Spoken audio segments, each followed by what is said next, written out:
श्रीमान् वेङ्कटनाथार्य कवितार्किककेसरी वेदान्ताचार्यवर्यो मे सन्निधत्तां सदा कृति प्रभाववर्तति श्लोकं 44 पदकमलरजोभिर्वासिते रङ्गभर्तुः परिचितनिगमान्ते पादुके धारयन्तः अविदितपरिपाकं चन्द्रमुत्तंसयन्ते परिणतभुवनं तत्पद्ममध्यासते वा பதபதார்த்தம் ரங்கபர்த்துஹு ஸ்ரீ ரங்கநாதனுடைய பதகமல திருவடித்தாமரைகளுடைய ரஜோபிகி தூளிகளால் வாசித்தே வாசனையுள்ளதாக பண்ணப்பட்டிருப்பதும் பரிச்சயம் பண்ணப்பட்டிருக்கின்ற நிகமாந்தே உபனிஷத்துக்களை உடையத்துமாயிருக்கின்ற பாதுகைகளை தாரயந்தகா தரையில் வகிக்கின்ற புருஷர்கள் அவிதித்த அறியப்படாமலிருக்கின்ற பரிபாகம் குறைவு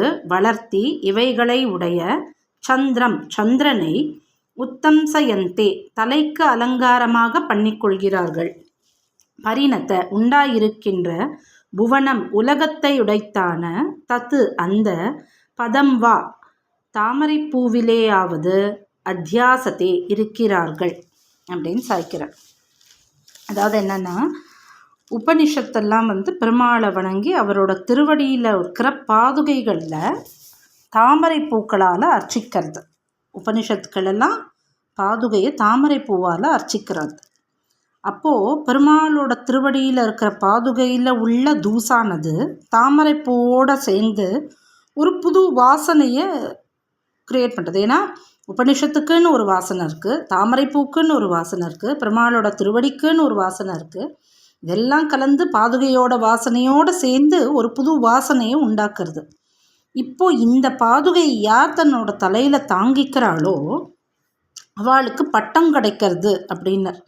என்ன பட்டம் கிடைக்கிறது அப்படின்னா, குறைவு வளர்த்தி இவைகள் உடைத்தாயிருக்கின்ற சந்திரனை தலைக்கு அலங்காரமாக பண்ணிக்கொள்கிறார்கள் அப்படிங்கிற பரிபாகம் சந்திரம் உத்தம்சயந்தே.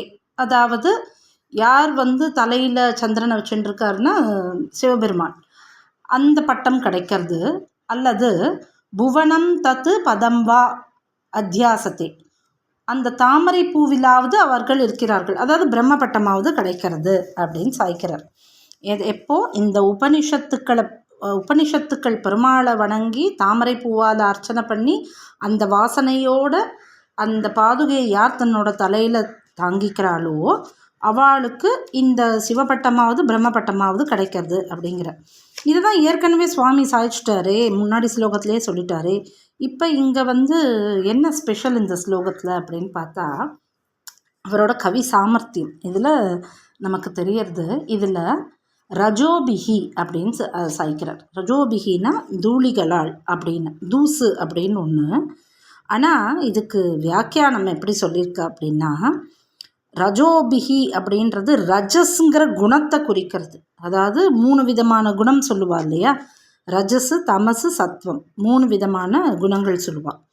இந்த பாதுகையோட ரஜஸானது நம்ம மீது பட்ட உடனே நம்மளோட ரஜஸானது போயிடுறது அப்படிங்கிறது தான் இங்கே வியாக்கியானம். அதாவது பாதுகையோட ரஜஸ் அப்படின்னு சொன்னால் பாதுகையோட தூசானது நம்ம மேலே பட்ட உடனே நம்மளோட ரஜஸானது, அதாவது இந்த 3 குணங்களில் சத்வகுணம் ஒன்று தான் வசதியானது, ரஜோகுணமும் தமோ குணமும் கொஞ்சம் ஸ்டாண்டர்ட் கம்மியானது. அப்படிப்பட்டது அந்த கம்மியான ரஜோகுணம் நமக்கு போய் அந்த சத்வகுணம் வந்துடுறது அப்படிங்கிறது தான். உன்னுடைய அந்த ரஜஸ் பட்ட உடனே எங்களோட ரஜஸ் போயிடுறது. ரஜஸ் போன உடனே என்ன ஆகுது அப்படின்னா, நமக்கு ஒரு பட்டத்தை ஏற்றுக்கிற அளவுக்கு நமக்கு அந்த ஒரு ஸ்தானம் வந்துடுறது அப்படிங்கிறது.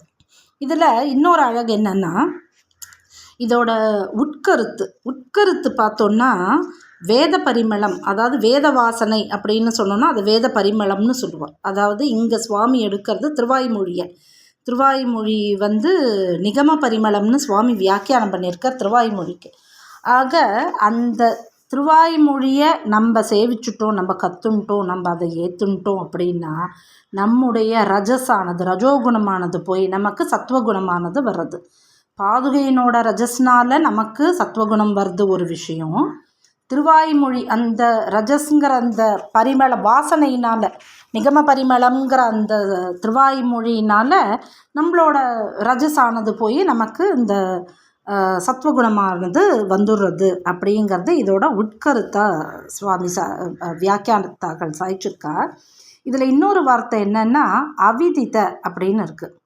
அவிதித அப்படின்னா அறியப்படாமல் இருக்கின்ற, அதாவது நம்ம தலையில் நம்ம பாதுகையை தலையில் வாங்கிக்கும் போது நமக்கு தெரியறதே இல்லை இதெல்லாம் நடக்கும் அப்படின்னு நம்ம தெரிஞ்சுட்டா நம்ம சடாரி வாங்கிக்கிறோம் இல்லை.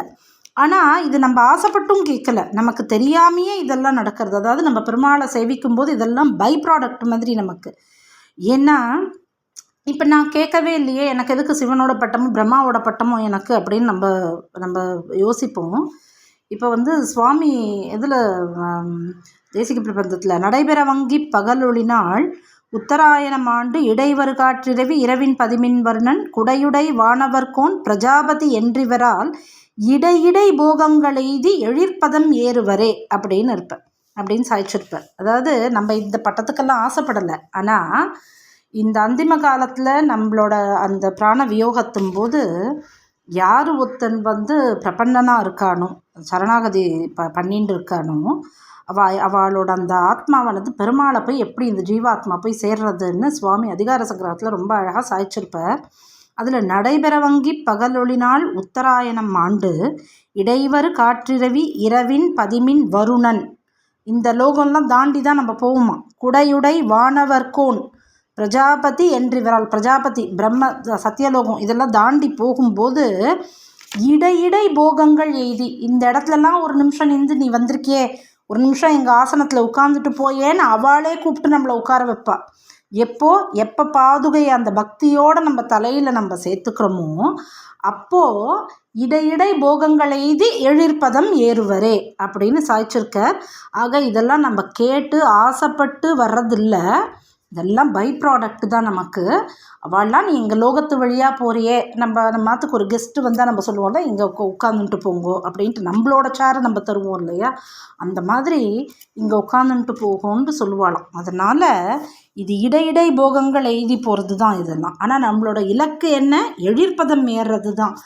ஆக இந்த பாதுகையினோட தூசுகளால் நம்மளுடைய ரஜஸானது போக்கப்படுறது அப்படிங்கிறது தான் இந்த ஸ்லோகத்தோட தாத்பரியம். கவிதார்க்கிய சிம்மாய கல்யாண குணசாலினி ஸ்ரீமதே வெங்கடேசாய வேதாந்த குரவே நமः.